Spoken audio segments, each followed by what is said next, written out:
Quel thème choisir sur WordPress? C'est une question qu'on me pose assez régulièrement et je vais y répondre dans cette vidéo.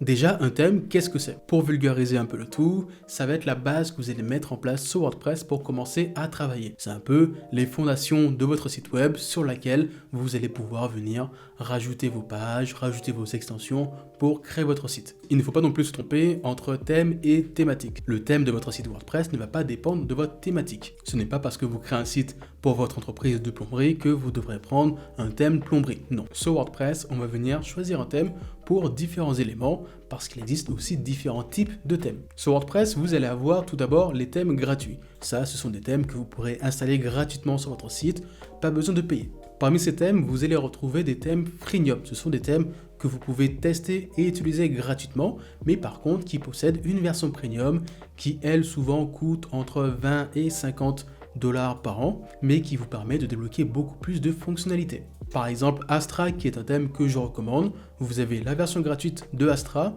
sur laquelle vous pouvez quand même faire pas mal de choses si vous voulez créer un petit site, vitrine ou e-commerce. Par contre, avec la version premium, vous aurez accès à beaucoup plus de fonctionnalités pour pouvoir beaucoup mieux personnaliser votre site web.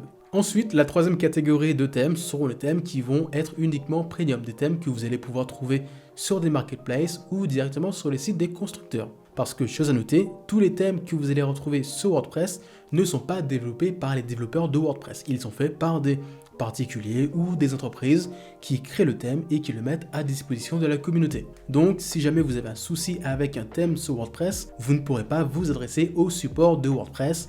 Il faudra directement passer par le support du thème. Donc, quand vous avez une version premium, c'est souvent facile, mais quand vous n'avez pas de version premium et que vous êtes en version gratuite, le support en fonction des thèmes va être plus compliqué à contacter. Alors, on a vu les différents types de thèmes, il y a aussi des sous-types de thèmes et des fonctionnalités qu'on va venir chercher chez certains thèmes.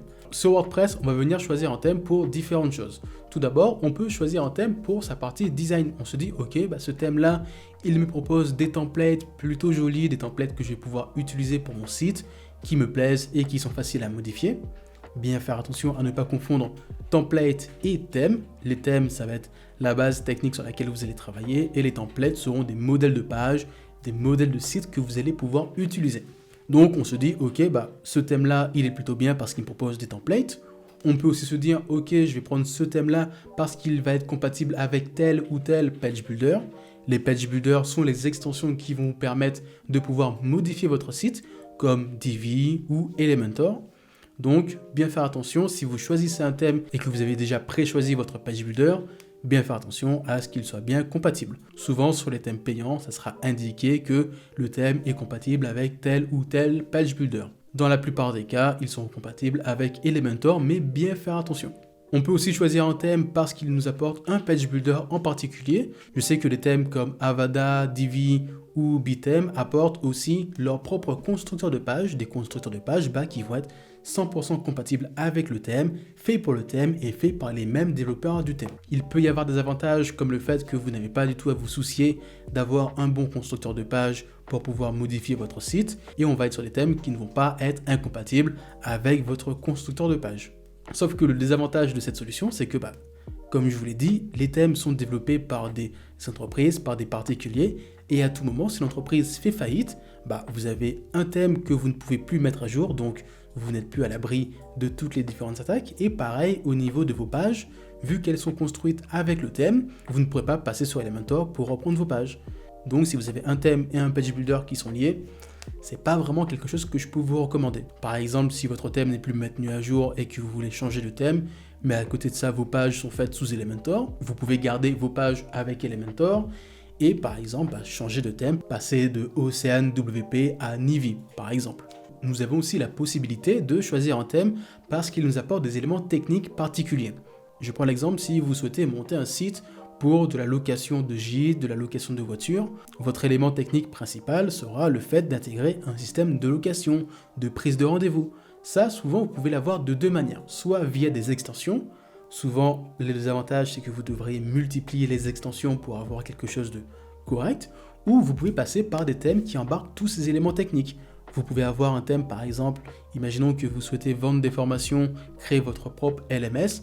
Au lieu de passer par Moodle, vous pouvez passer par exemple par Tutor LMS et dessus vous allez avoir plein de fonctionnalités qui vont être intégrées, comme le fait de pouvoir programmer des cours, gérer des formateurs, vendre des formations payantes, avoir un lecteur personnalisé pour les apprenants, avoir un dashboard personnalisé, vraiment tout plein d'éléments que vous pouvez faire vous-même avec différentes extensions ou en passant par un prestataire externe, mais ça coûtera souvent assez cher. Toujours dans mon exemple de LMS, si on passe par un thème payant comme Tutor LMS, on est aux alentours de 200 ou 300 $, je ne sais plus exactement, mais vous avez une solution technique que vous pouvez avoir clé en main. Vous aurez juste à venir personnaliser le site, rajouter des couleurs, faire des modifications avec Elementor, et si vous vous en sortez bien, en une petite trentaine d'heures maximum, vous avez votre LMS qui vous a coûté moins de 300 €.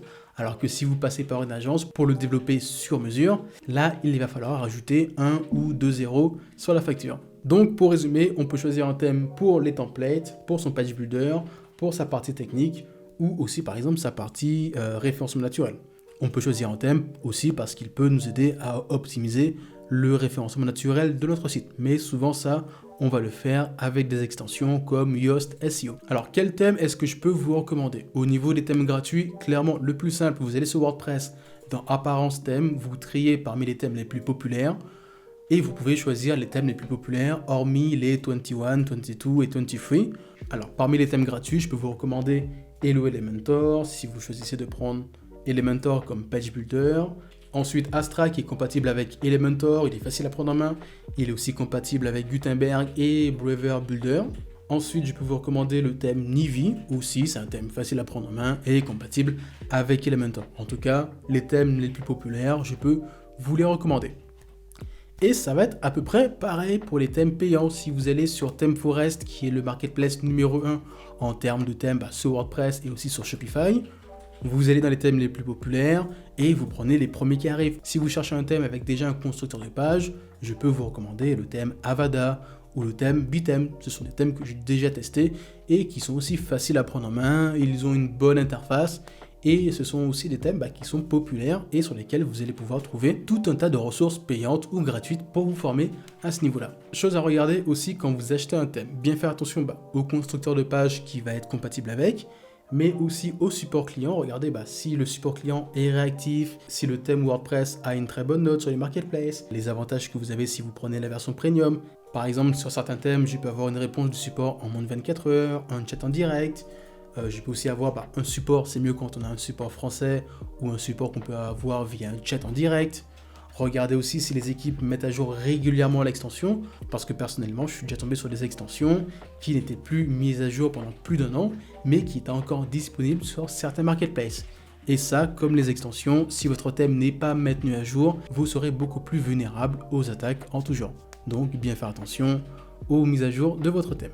En résumé, votre thème doit vraiment correspondre à vos besoins. Si vous avez besoin d'un élément technique en particulier, vous allez prendre un thème premium qui apporte cet élément technique. Si vous voulez un site bien designé sans forcément faire d'efforts au niveau du web design, vous pourrez partir sur les thèmes qui proposent de belles templates, etc. Vraiment, au niveau des thèmes sur WordPress, il y a tellement d'offres sur le marché que pour chacun de vos problèmes et chacun de vos besoins, vous pourrez trouver un thème qui fait le taf. Si cette vidéo vous a plu, je vous invite à me le dire en commentaire, à la partager à vos amis et à vos collègues, à vous abonner à la chaîne, ça fait toujours plaisir. Et sur ce, on se retrouve très vite pour d'autres vidéos. Ciao!